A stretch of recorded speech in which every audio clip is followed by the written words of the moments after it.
I declare the special council meeting of the 2nd of November 2021 held in council chambers at the City of Subiaco open at 5:32pm. I welcome councillors, staff, the media and members of the community. On behalf of the City of Subiaco, I acknowledge the Whadjuk Noongar people as the traditional custodians of the area. We recognise their cultural connection to the land and waterways of Subiaco and their continuing contribution to our city. Please note that this meeting is being recorded and live streamed. By being present at this meeting, members of the public consent to the possibility that their image and voice may be live streamed to the public. Recordings will be made available on the City's website following the meeting. Confidential section. Council meetings will not be live streamed or recorded. Okay, that brings us to attendances, apologies and leave of absence. Any applications for leave of absence? No. You do have one? Okay. Yeah, Councillor De Vries. I have an application for leave of absence from the 2nd of December to the 8th of December, inclusive. Thank you.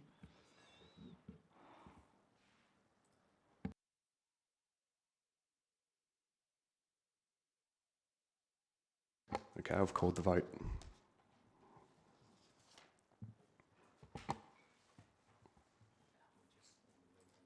Oh, do we?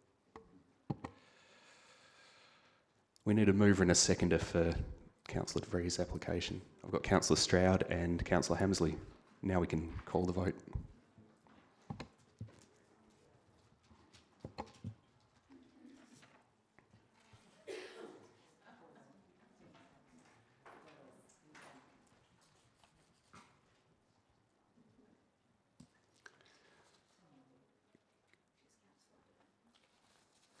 Councillor Burns, you're still deciding? Okay, that's been carried unanimously.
Now that's been carried unanimously.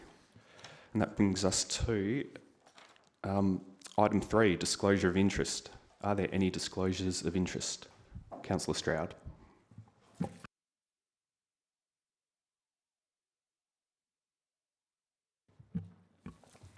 My disclosure is, I, Stephanie Stroud, wish to declare an interest in the following item to be considered by Council at its meeting to be held at the special council meeting of the 2nd of November 21. Agenda item is C1. The type of my interest I wish to declare is impartiality pursuant to clause 22.2 of the Code of Conduct for Council. The nature of my interest is, at the OCM of the 21st of the 9th 21, as presiding member, I ruled not to accept an urgent business motion, item 12. This decision was also endorsed by Council. This precipitated a reaction by Councillor Jennings, which has included a number of circulated emails, which have caused some stress and unease. For tonight's agenda item, C1, Councillor Jennings has submitted 2 amendments that are closely associated with her submitted motion of the 21st of the 9th, 21. By disclosing this matter, my intent is to confirm that I will act impartially when considering her amendments. I understand that the above information will be recorded in the minutes of the meeting and recorded by the Chief Executive Officer in an appropriate register, signed by me on this date. Thank you. Any other disclosures? Councillor White.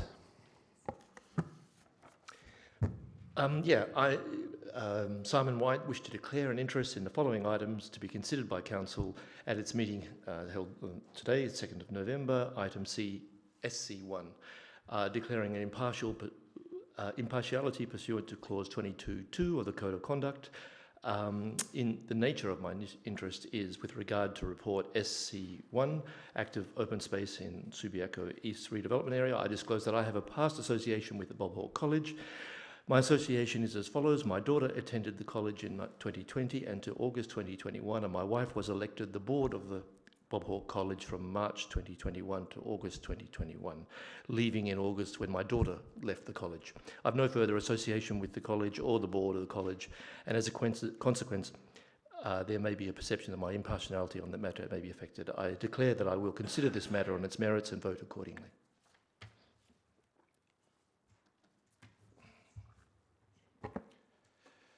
If there's no other disclosures, I've got a disclosure to make. I, Mayor David McMullen, wish to disclose an interest in item SC1 of tonight's agenda. The type of interest I wish to declare is an impartiality interest. The nature of my interest is that Councillor Jennings has submitted an amendment which refers to McLeod's barristers and solicitors. A family friend of mine is a partner of that firm. I don't anticipate that they would personally act in relation to the particular matter the subject of SC1, and I note that any historical appointment of McLeod's in this matter has been made by staff without council involvement.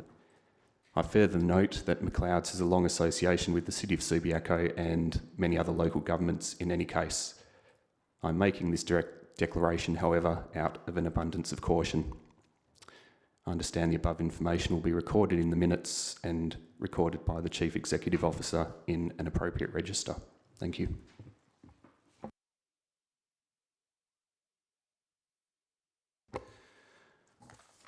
Okay, that brings us to public question time.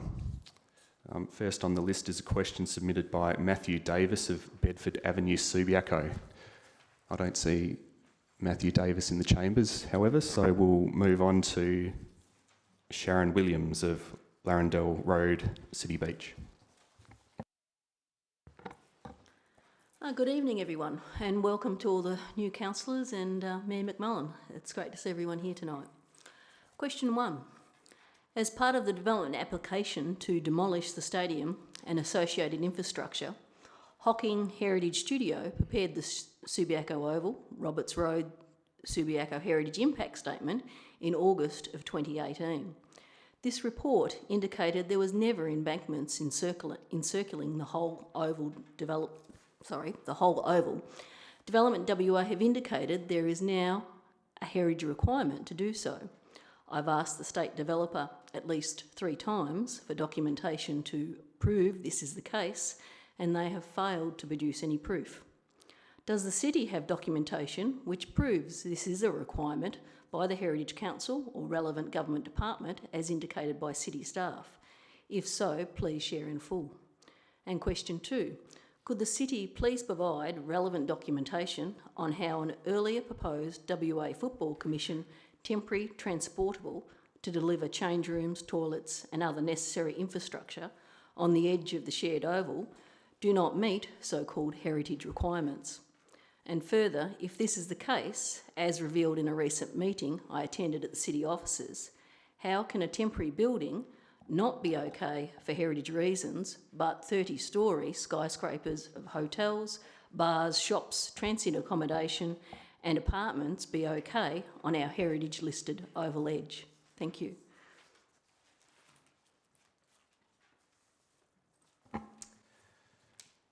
Acting Director, Community and Development Services. Thank you, and through you, Mayor McMullen. In response to your first question, Subiaco Oval and Surrounds is on the State Register of Heritage Places under the Heritage Act of 2018, and the master plan was prepared with a heritage interpretation strategy, which would have been presented to the Heritage Council by Development WA.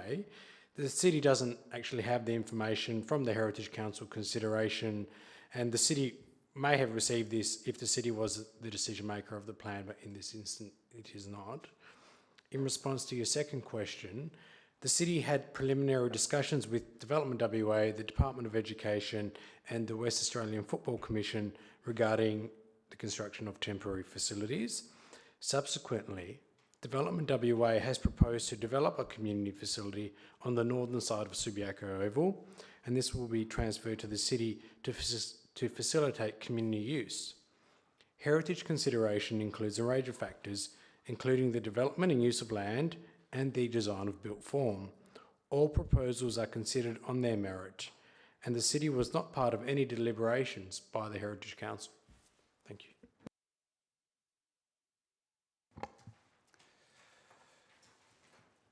Okay, I believe we may have a question from Mr. Paul Clements. If you could please state your address, Paul, I don't actually know it. It's 102 Barker Road in Subiaco. And good afternoon. Thank you for having us at this meeting. Yes, I had a statement. I've been in, because statements aren't on the agenda. Mr. Hawkins has asked me to phrase it as a question. Thank you. So I'd say in that, is the council aware that the plan for Subiaco East put forward by the Development WA is totally inadequate in providing for the future requirements of active open space now and in the future? And I will paraphrase a bit here. I say the land was set aside for recreation and community purposes over 100 years ago, and is unthinkably destructive to sell off any land for private development. Rosalie Park is fully committed, and teams reject new players. Functions and other activities have not been permitted to go ahead because of the condition of the oval. There is massive development planned in Subiaco East, occurring in the immediate area of West Perth, Subiaco and Leederville. There are 6,000 proposed new residents in Subiaco East alone. This area is devoid of active open space, and the agreement to share Subiaco Oval does little for the community as it stands. Various reports highlight our current shortage, and the future is very much worse. It is inadequate now and will be a planning catastrophe in the future. The Cardno report is now out of date. Figures are wildly optimistic now. Since the plan has been released, and I would just like to dot point a series of things that could have an enormous amount written on them, but I just want to dot point them for the sake of brevity. First one, the intent of the MOU has not been met. Plans for buildings that overshadow and overlook the school oval have been released. Plans to sell recreation land against council and community wishes. That has never been done before in Western Australia. The plan overrides government policy on provision of active open space. The plan overrides government policy on provision of land for high schools. Next one, a grievance motion has been submitted to Parliament highlighting deficiencies. In reply, the Minister for Planning did not address the issue of the plan, where the sale of reserved land is preferred to providing playing fields. A petition protesting against the plan has been collected. Over 2,000 signatures will be... Mr. Clements, your allocated time's up, so if you could maybe just wrap up and phrase what you're saying in the form of the question. Thank you. Okay. Just pick out what...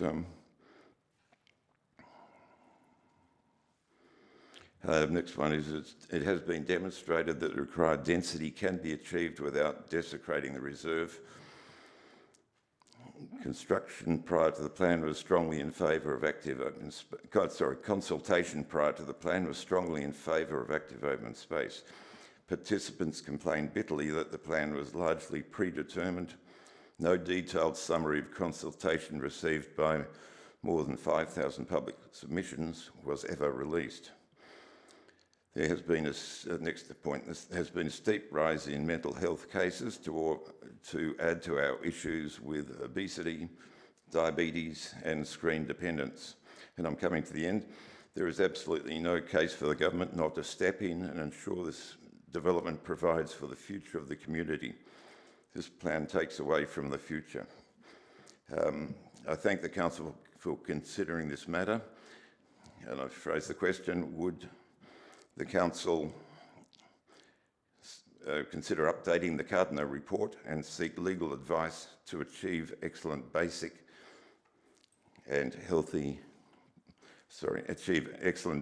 planning and a healthy environment? Thank you for your consideration.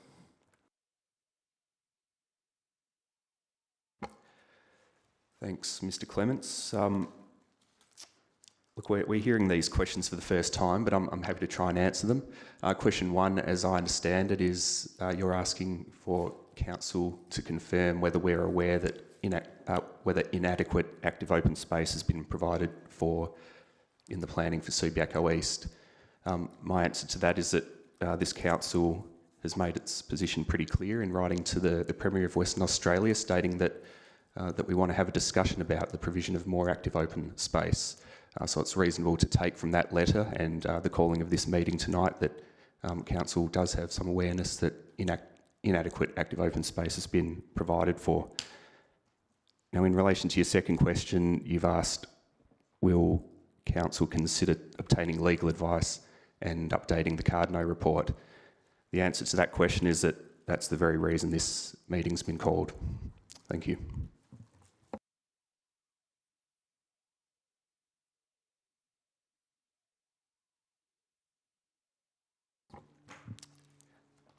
Okay, there's no announcements by the presiding member tonight, so that takes us on to officer reports, and there's only one tonight, and that's item SC1, which relates to active open space in the Subiaco East redevelopment area. The officer recommendations as per your agendas and as shown on the screens, and councillors, you'll note that there's 3 amendments that have been submitted. One by myself and 2 by Councillor Jennings. Do I have a mover and a seconder for the officer recommendation? I think that's Councillor De Vries and Councillor Powell. Councillor De Vries, would you like to speak to the item? Sorry, I'll reserve my right. Thank you. Councillor Powell? Amendment at some stage. Thank you. In that case, I think it's appropriate to move straight to the amendments.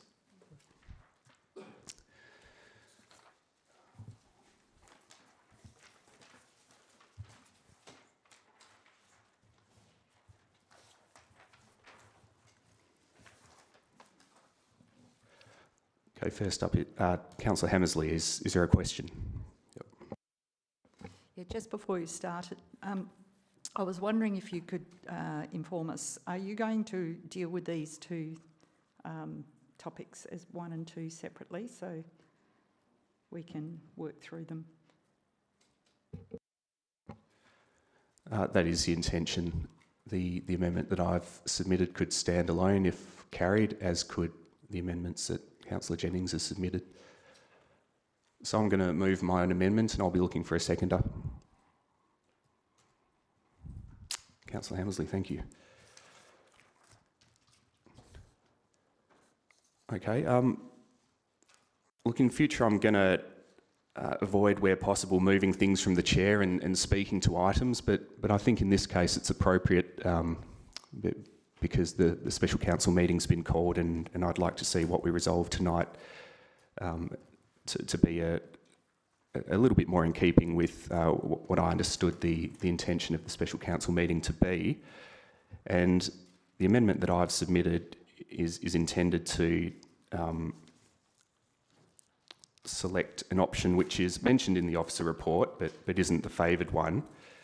And all the amendment asks for is an update to the Cardno report as opposed to the recommended course of action which staff proposed, which I must say is very, very well thought out, and a lot of work's gone into the recommendation, which you'll no doubt all already have taken notice of. But just for the record, I'll explain what that was going to be. It was that the city would prepare an open space plan, and there's a whole lot of detail in the report about what that would entail and what it would cost. And both the lead time of up to 12 months and the cost of up to $100,000 is something which I think we'd need to give a lot more thought to but before pursuing. So therefore I'm proposing that we amend the item so that all we're asking for is an update to the report which we've already got, and we'll be asking to make sure that the CEO complies with the city's own procurement policy in the process and comes back to us if a consultant's going to be charging more than $30,000 plus GST. As per the supporting reasons that I submitted, my expectations that to update a report that cost $20,000 in 2016 shouldn't cost anywhere near $20,000 or even $30,000 to simply update in 2021. So my hope is that in carrying this amendment, we'll be asking the CEO to go out and get an update to a report, and that the consultants will be able to do that with relatively little lead time and at a cost that demonstrates good value to the city. So I commend the amendment to you, and I'll put it to the floor.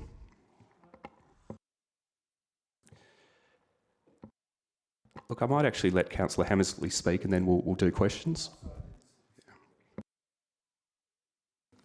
Thank you. Yes, I'm supporting the amendment. I did actually have misgivings about even the amendment. When I first reread the Cardno report, I felt that perhaps it was something that we could have additional information provided in-house, and perhaps a lot of that work can actually be done in-house.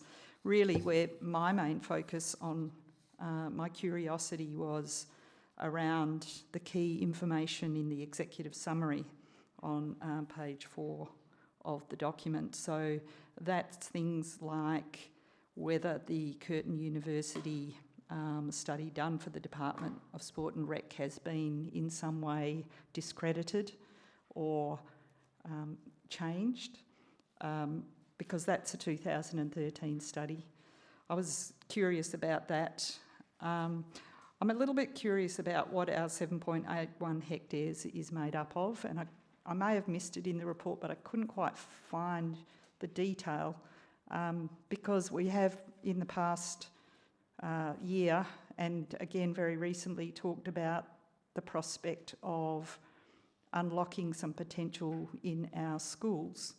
And so that might be something that is worth incorporating into this document if it's not already there.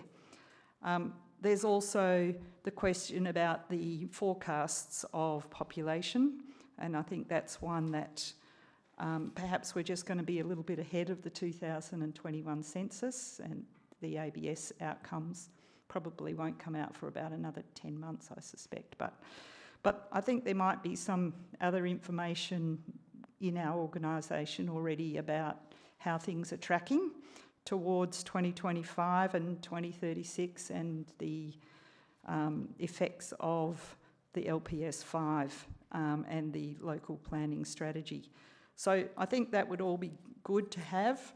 And then when you go into the body of the report, I at first thought there wasn't much to do there, but perhaps there is, and I'll let other people more qualified than me work that out. But just looking at a couple of examples, women's sport in 6.4, which really did see what was coming in terms of women's sport. And we know since then that a lot has happened in the last 5 years.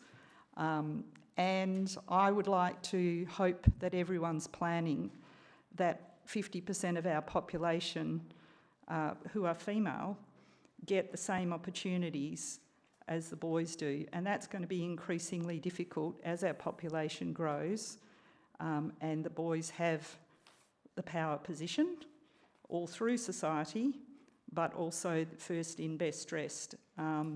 They're there, they're using these facilities, and girls who have aspirations to become professional sports people have to start at the grassroots level.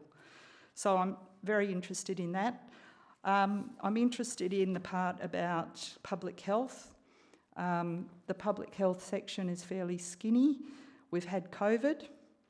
That is something that has come out of left field for our entire community, our state. And aligned to that is there's no real, can I just have 2 more minutes? There's no real drilling into mental health. It talks about public health generally, but mental health and the consequences of having a worldwide pandemic that none of us knew about in 2015 and 16. So I can see there's stuff there.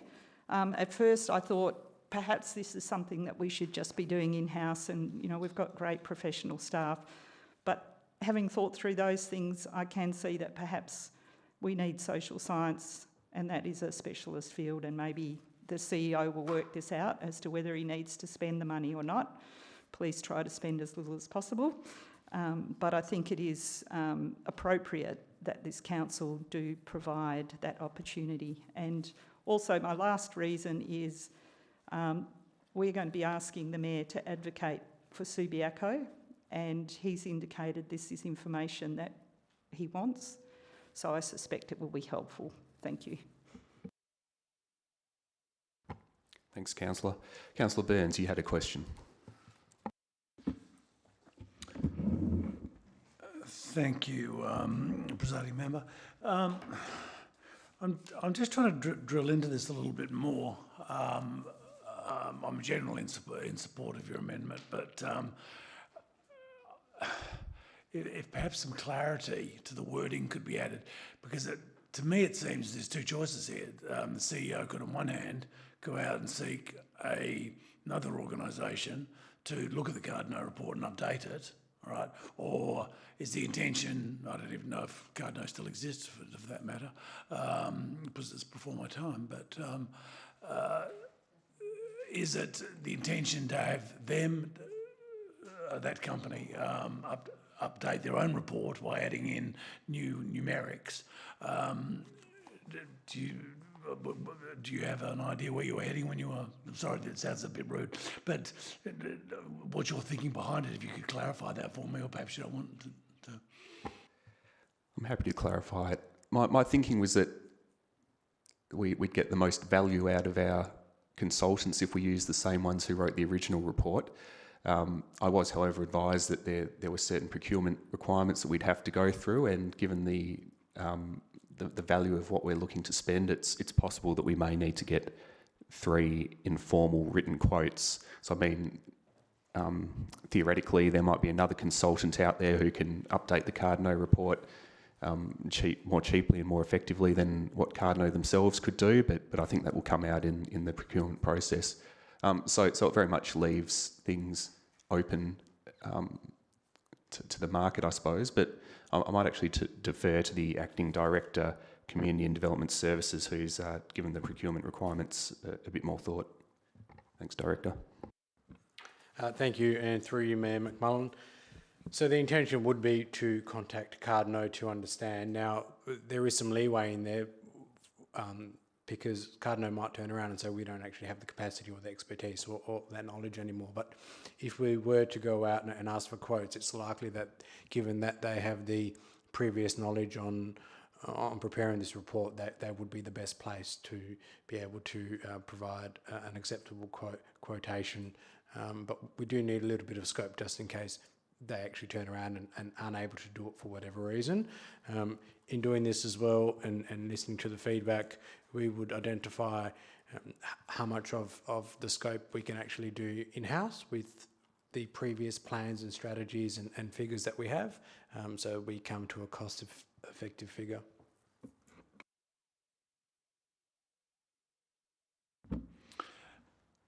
Thank you. Would the Mayor consider a minor alteration to 1B that, I'm going to have to word it out, but basically I'll just throw it out first. But basically along the lines that if Cardno just turned around and said no, excuse the pun, that the matter be brought back before us, because that sort of concerns me. I think we're dealing with two different things. If Cardno are going to take their report and deal with it, I think we're well within our parameters. But if Cardno come back and say, look, sorry, we're too busy, we don't do that anymore, or whatever, or we've got to conflict it out, whatever, for whatever reason, and then we move to B, we move to to the primary, that we then look for a third party to interpret the report, right? I think it's that at that time I'd rather see it came back to council for us to be considering whether or not we should pull back and deal with it in-house or in another way. I think the first question is, can they do it, and can they do it for $30,000? But I think you need to ask both questions, not just can it be done for $30,000 by anybody out there.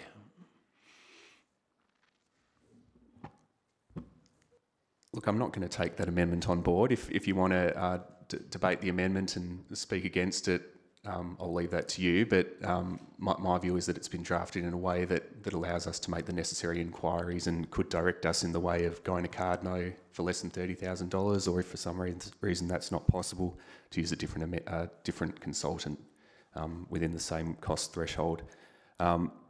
So I won't allow the amendment to my amendment, but happy to hear the debate. Councillor White. Sorry, I'll turn my mic off in a sec. Are you speaking to the item or asking a question? Okay. Okay, thank you. It's a question. I'm supportive of the motion in general. I just wonder if we have any sense of how it might be used. I mean, I think to me, reading the Cardno report, it says we're woefully under-resourced in this area anyway. The demand is far greater than supply for recreational facilities, and I think we're going to spend this money and we're going to get a report which says it's worse. Then what? How are we going to use that? So that'll be good. I can understand the value of having up-to-date quantifiable evidence that it's worse, but then and we all know that's what they're going to say, so what are we going to do with that is probably my question. Thanks for the question. Well, we as a newly formed council will have to come together and consider what the report says and consider what the next steps will be, having regard to the fact we've asked for a meeting with the Premier and were refused point blank. But the Cardno report may tell us some new information that's of some value, but we won't know until we've got it.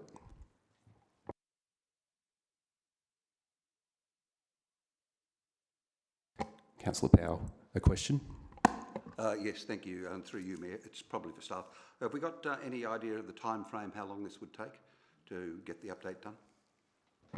I'll defer to the Acting Director on that. Thank you, and through you, Mayor.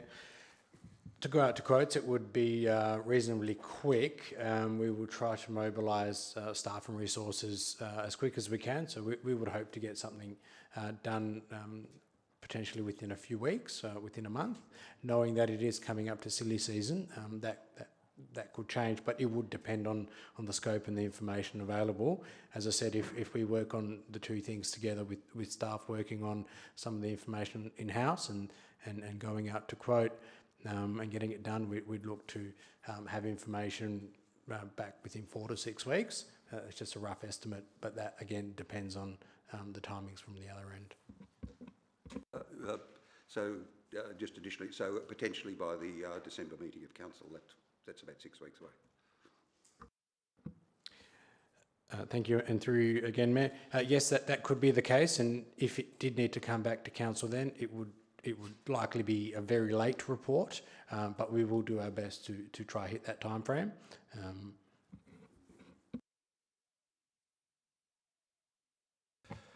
Any other speakers to the item? Councillor De Vries.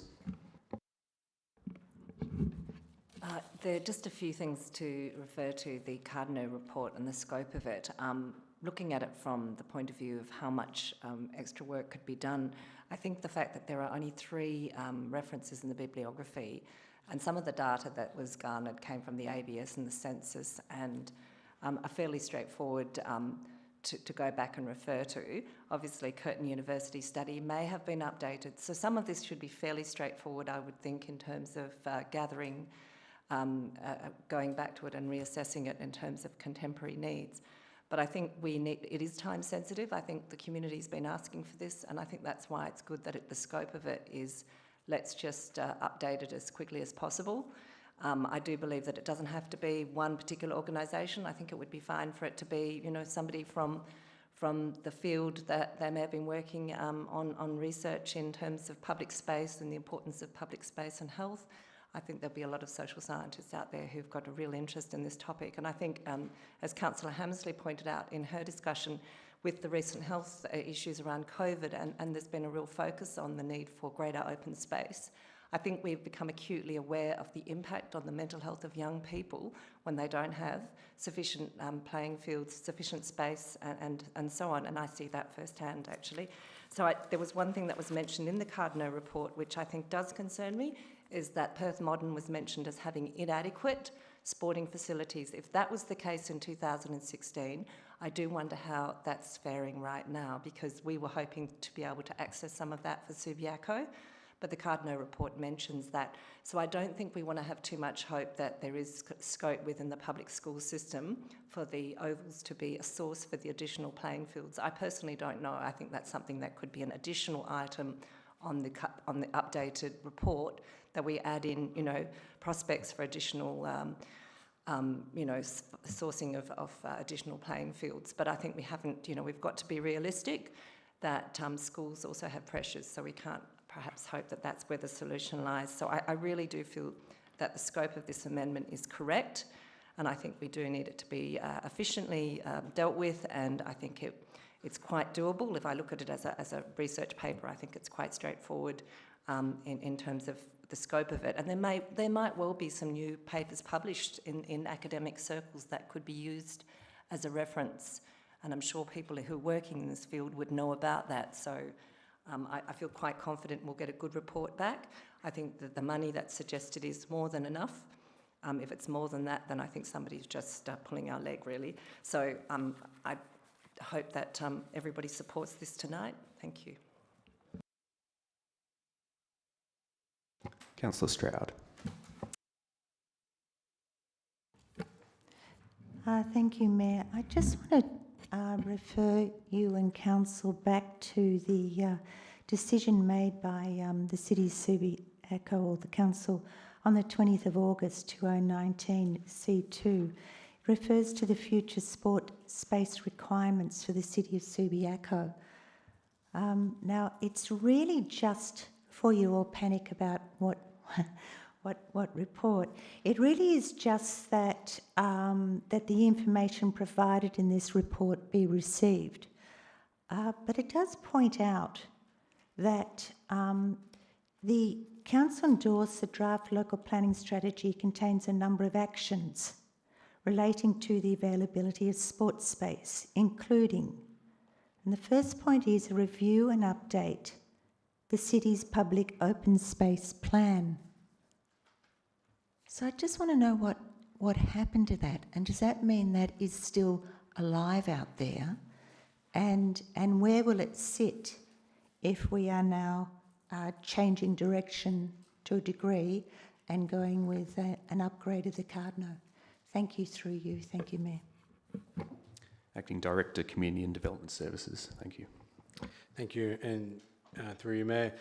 Great question and reading of the local planning strategy. So given that was finalised only last year in 2020.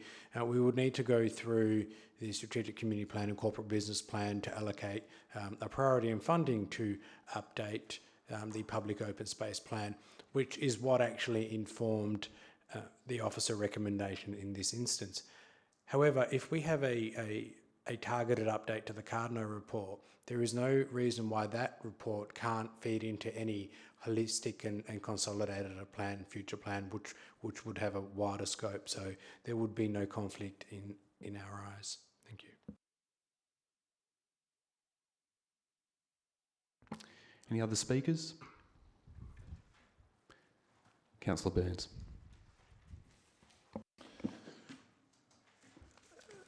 Thank you, Mary Ryan. I find it. Okay, firstly, any matter involving spending, and I don't like any. I never enjoy references to like $30,000 not being a lot of money, because I think it is a lot of money, and I'm sure a lot of our ratepayers do. But that aside, I find it very hard to look past what Councillor White said, that we pretty much know what the outcome is going to be of the report. Okay, it's worse, the situation's worse, all right?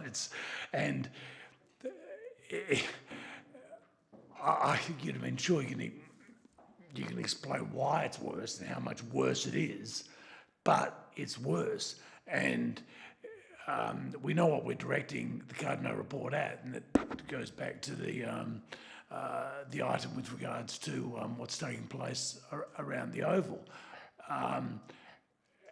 And that's why, you know, I don't see a particular correlation between the issues, right? It's not as if the Oval helps, of course, right? Absolutely, but it by no means gets us close to solving problems with the increased population, etc. I'm not by any means saying I'm about to vote against this, by the way. I'm just saying it's Councillor White's comments present me with a hurdle of let's just go and get a report to add to a report that's already damning in itself, that we know is going to be far more damning. And it just put, you know, I mean, currently I'm yet to vote, but I'd like my fellow councillors perhaps to consider the quandary of spending the money when we know what the answer, when we absolutely, I mean, I don't think anybody in this room is going to debate the answer could be anything other than negative, I suppose, unless we're just looking for the extent of how negative it is. I'll leave it at that.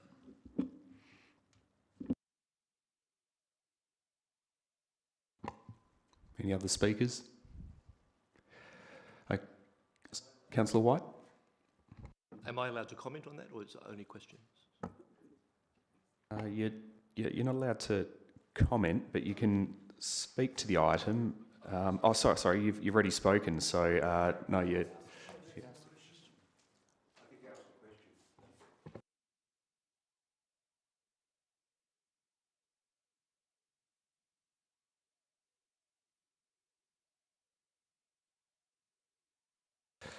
My mistake. I thought you had spoken, but you haven't. So now's your chance if you'd like to, Councillor White. Thank you. Sorry. I think there's a good argument to say evidence is important.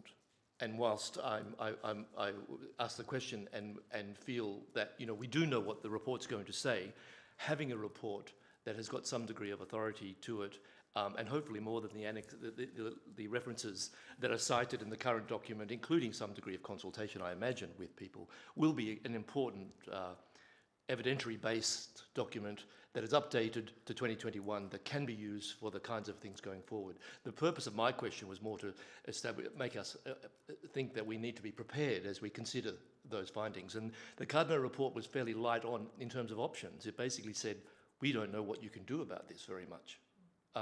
So we're going to face that as well, I suspect. But again, I don't think that's not a reason for asking the questions and not a reason to collect the evidence. If we're going to do this properly, we do need good evidence to work on. But the purpose of my question was more about, are we prepared for that? And I accept what's been put forward with that. So yeah, that's probably all I'll say. Thanks. Any other speakers before I close before we vote on the amendment? Councillor Jennings. Thank you, Mayor. It's not I don't want to debate, I just want to ask a question.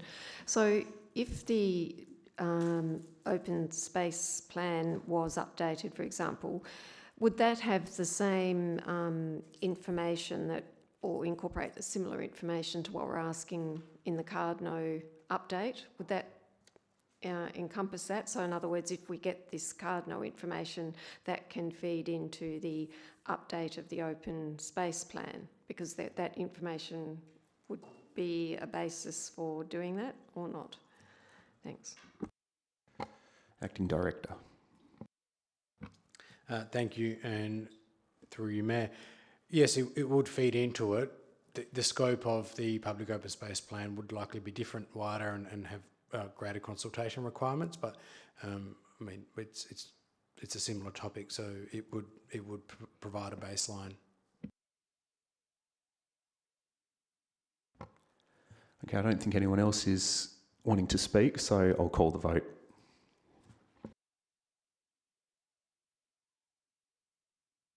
That's a vote on the amendment only.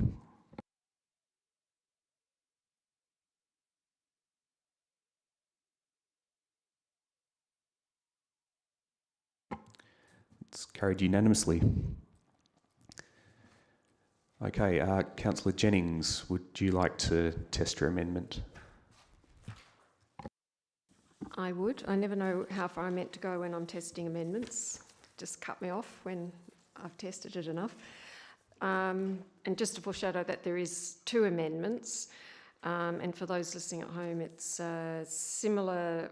Well, it incorporates, both of them incorporate the agenda item number 2, or parts of it, and but it's adding in some extra requests to council, which I can't go into at the moment publicly, but it's just asking some specific questions. So we would be going for this wider review of the Memorandum of Understanding, and then seeking some specific or querying specifically council to answer some particular issues and questions. And then the rest of the amendment is just sort of administrative about what information we would like to go to council, and who's to be briefed because of a potential conflict situation, and finally that council is to be provided with copies of the briefs and instructions and any sort of supplementary instructions at a subsequent council meeting, along with the advice when it's ready. And then just quickly, Amendment 2 is similar, but more narrowly focused, so that it's not the wide review that was part of the staff's recommendation. It is narrowing it down to those specific issues and questions that all councillors are aware of but have not been publicly circulated, and so that would be just limited to that, and otherwise Amendment 2 is the same. Thanks, Councillor Jennings. So we'll have you move Amendment 1 to begin with, and do I have a seconder for that amendment?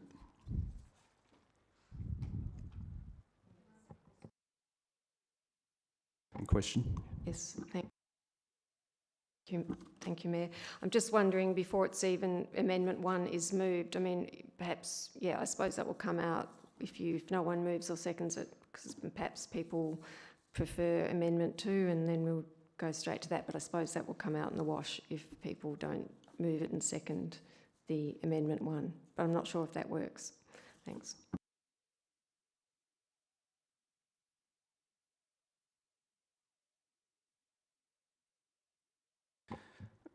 Councillor Jennings, because you've submitted 2 amendments, why don't you select the one that you prefer, and we'll deal with that one first. Well, thank you for that option, and I do like Amendment 2. That's my preference, but I put both up to give council the choice That was my... Is there a seconder for Amendment 2? Councillor Hammersley. Okay, before we start the debate, maybe I'll just flag that meeting procedure 2.8 allows matters of importance to be... Sorry, no, it doesn't. 6.5 allows breaking down of complex questions. Now, given that your amendments contain multiple parts, Councillor Jennings, when it's time to vote, I'll be calling the vote in relation to each of those separate parts. Over to you. Thank you.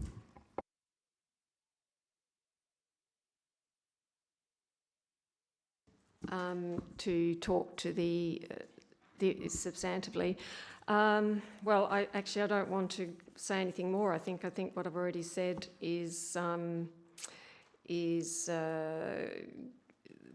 as much detail as I can say about what we might be seeking, but just supporting the idea. I hope that everyone's on board with the idea of getting some advice on how the Memorandum of Understanding operates and what rights, if any, Subiaco's got under that. So, I mean, from that point of view, I'm commending that to everyone, and it will help to set a direction for council, I suppose, as to where we can go, if anywhere, with this. And in fact, it might be the only place to go, other than we've got some good citizens working hard on raising public awareness and agitating to the government about improving the plan.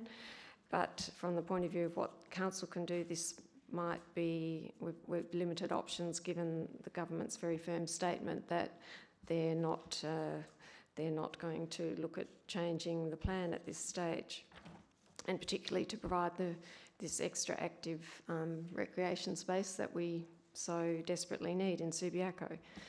So I think I'll leave it there and commend that Amendment 2A to you, if we're splitting it up. Thanks.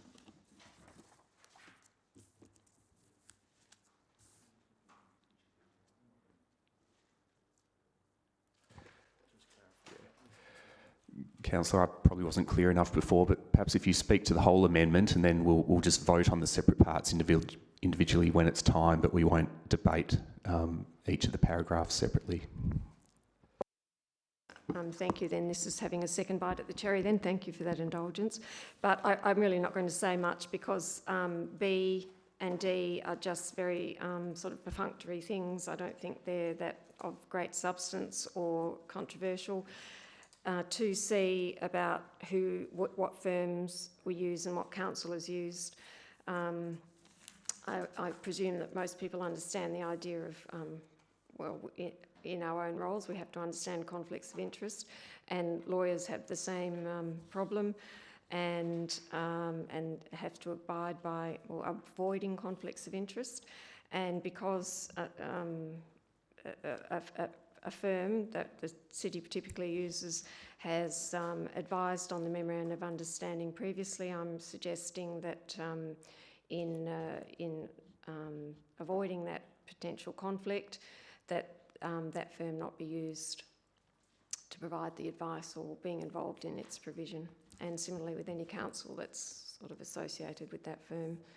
So that's it. Thank you. Councillor Hammersley, do you want to speak to the item, to the amendment?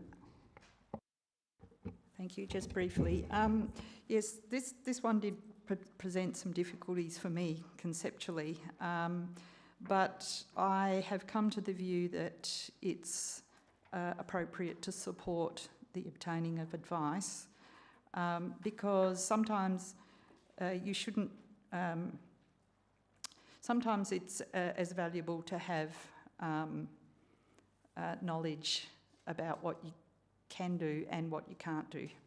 And so in a role like ours as a council, sometimes we have to bring things to an end, and the only way you can do that is by going through a proper process and actually having solid knowledge.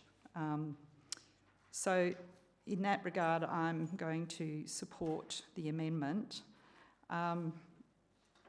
in respect of C, I don't myself have particular concerns about any conflict.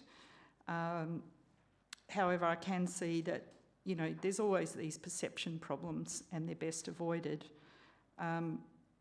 The other thing is that it never hurts to have fresh eyes assisting in legal matters. So while having read the previous advice that's been given, its subject matter was related, but perhaps different enough to not really create a great anxiety in me. However, I think there's many good firms out there, and we have a lot that are available to us through the WALGA system. So I'm not too excited one way or other about that.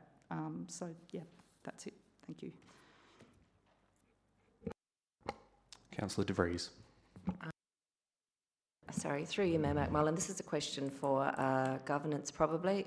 With regard to the question of fresh eyes, and given that new council would be required to be brought up to speed, would it be a considerable delay in terms of time, and would it cost more? Thank you. To get new advice. CEO. Thank you for the question, Councillor. Difficult to say because it depends on how this motion proceeds, but ultimately, and it's also difficult to say each senior counsel or any lawyer that you go to take different time in regards to seeking or providing information. So it's a difficult answer for me to provide. Any other speakers? Councillor Burns, a question.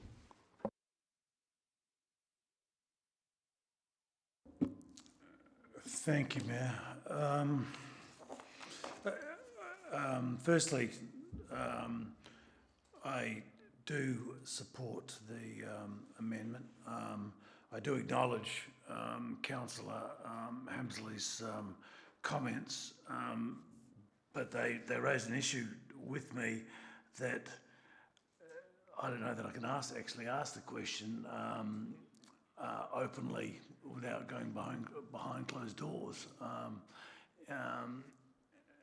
And that sort of raises an issue because we're talking about conflicts of interest, and we have conflicts of interests, and it relates to the nature of my question. If I pose it, I almost arguably expose it, and also then it needs to be answered. So I'd perhaps like an answer on that part, the technicality there.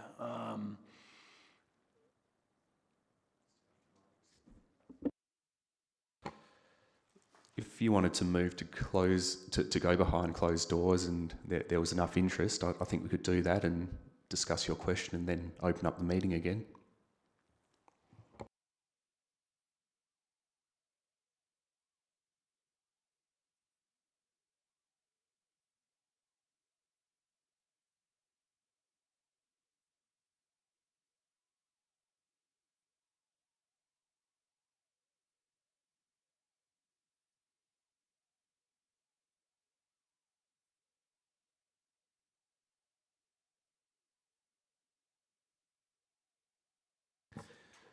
Okay, the procedural motion will be as shown on the screen, and the motion will be to close the meeting to the public pursuant to section 5.232D of the Local Government Act, and it's while Councillor Burns's question and any other confidential or privileged matters are discussed. Councillor Burns, are you going to move that? Seconder? Councillor Hammersley. Okay, let's have a vote.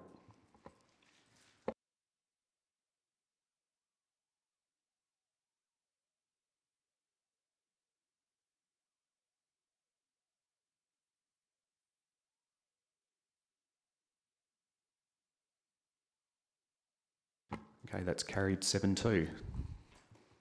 So we'll go behind closed doors for a little while.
Okay, so we're still on Amendment 2, and we've had Councillor Jennings and Councillor Hammersley speaking to the item.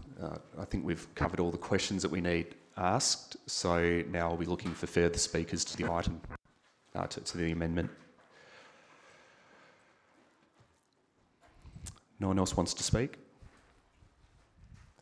Okay, in that case, I'll call the vote, and like I said earlier, we'll be doing it in parts. So let's start with paragraph A.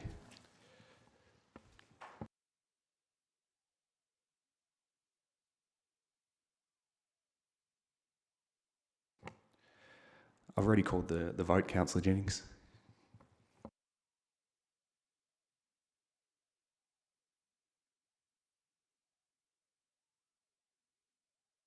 We're just waiting for your vote, Councillor.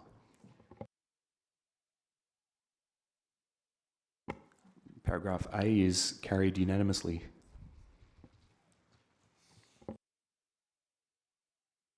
let's vote on paragraph B now.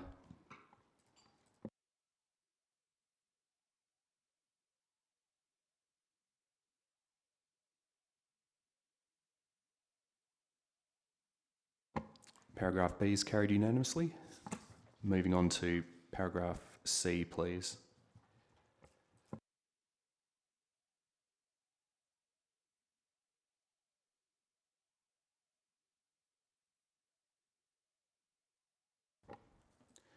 That's carried 7-2. And finally, let's vote on paragraph D of the amendment.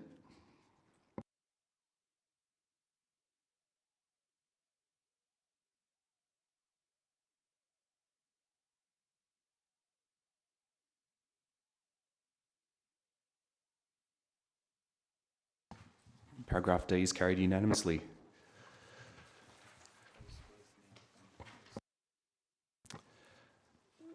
So both the first amendment that we discussed and the second one which we've just voted on will both form part of the substantive motion. Question, Councillor Jennings. Thank you, Mayor. Do I not have to withdraw that Amendment 1 or be voted on? I'm happy to withdraw it. You don't have to. I thought it's up before us.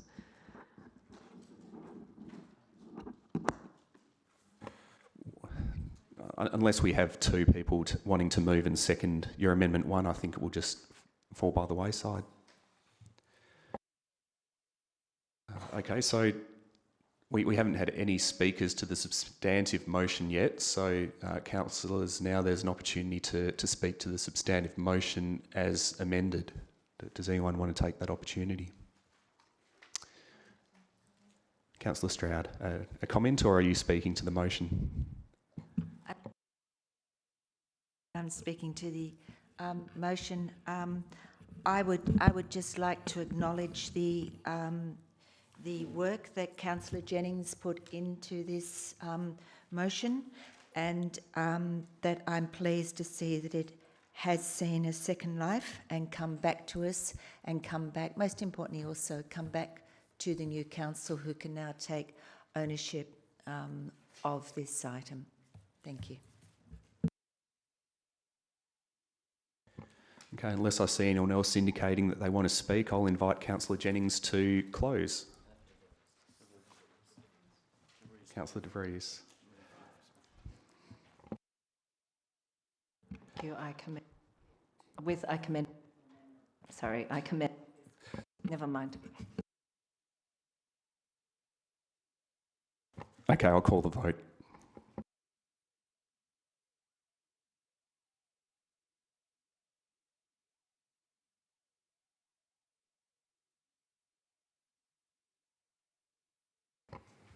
That's been carried unanimously.